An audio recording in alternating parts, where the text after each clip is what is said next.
Assalamu alaikum. The common misconception when we establishing ourselves in relationships as a conscious beings, not as a reactories, but as a action-taking beings, as a beings who taking responsibility for our actions. The common mistakes that we do is what I like to call the spiritual amnesia phenomena. Bear with me a second. We sort of idealize the relationships, very, very often expecting way too much from other people and putting ourselves subconsciously or consciously, it depends where you are, on a higher pedestal, a pedestal when we have privileges, when we believe that we deserve something better. And I'm not saying you are not deserving the best that this world has to give. However, sometimes we are locating our apples in one basket instead of seeking um, contentment in relationships with other people, in other relationships, in other activities that we do.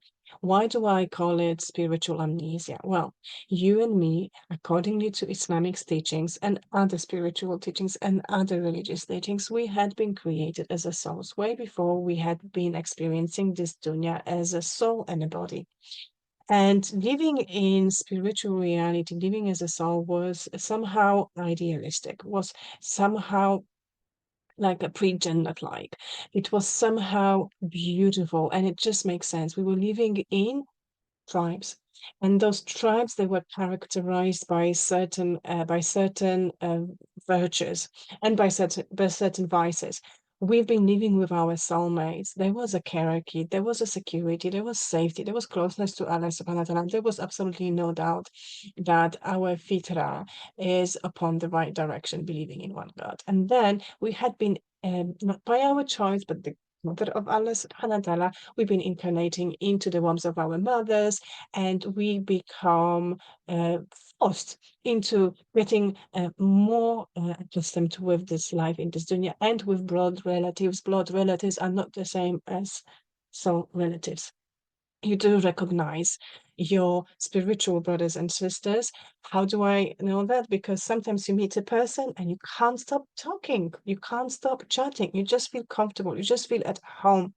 And it doesn't have to be intimate relationship. It could be the same gender. It could be somebody older. It could be somebody younger. It's just an experience of meeting, of finding yourself in spiritual home again with that person and with those people, with this gathering. So the spiritual amnesia phenomena that I'm referring here to is that we're sort of expecting that this soul life experience is going to be exactly the same one, like they're in here in this dunya with our blood relatives, and this is absolutely not truth. So we're going to therapies and we're trying to heal ourselves. We're trying to express ourselves. We're trying to name and we're trying to see the reasons, the etiologies of their pain, and we're trying to assert ourselves that we have rights to be treated in a different way. And by almost you do, especially if you had been going through neglect, if you had been going through abuse. However, being a Muslim, we also know that there's something called a qadr of Allah subhanahu wa ta'ala, and He is al-adl, He has a justice, something that we can't accomplish now. We also can't comprehend in this dunya, but we are going to see in the afterlife, or maybe in our life here, if we try hard enough, looking through the perspective of our experiences from our heart, not from our eyes, or from the position of our nafs, which is always needed, which is always privileged.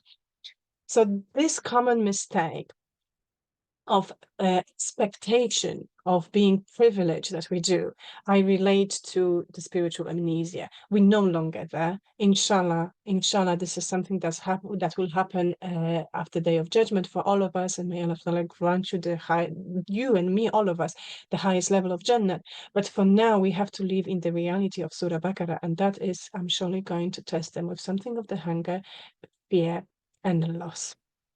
And the loss in relationship is not about materialistic things, but the loss of maybe your rights, maybe a loss of your fantasies, a loss of your needs, a loss of your expectations. And that comes with invitation to forgiveness. Not forgetting, but forgiveness. I hope that helps, and I hope you're not going to make the same mistakes again. Inshallah, if you are interested in finding ways of how and when and maybe how to perfect your relationships in your blood relatives circles, especially with your parents, it's never too late. There is a 5 days challenge running on Monday, the 15th of January. Here with me in AJS Therapy, supported by me and my coaches, with ongoing support on WhatsApp group. This challenge is something for you if you're still listening, and if something inside of you saying that you haven't really let go, you haven't really moved out from fantasy, from spiritual amnesia in your relationships with your parents, especially. Please join us. I'll be more than honored to support you on the journey of outgrowing yourself and outgrowing your life. Assalamu alaikum wa rahmatullahi wa barakatuh.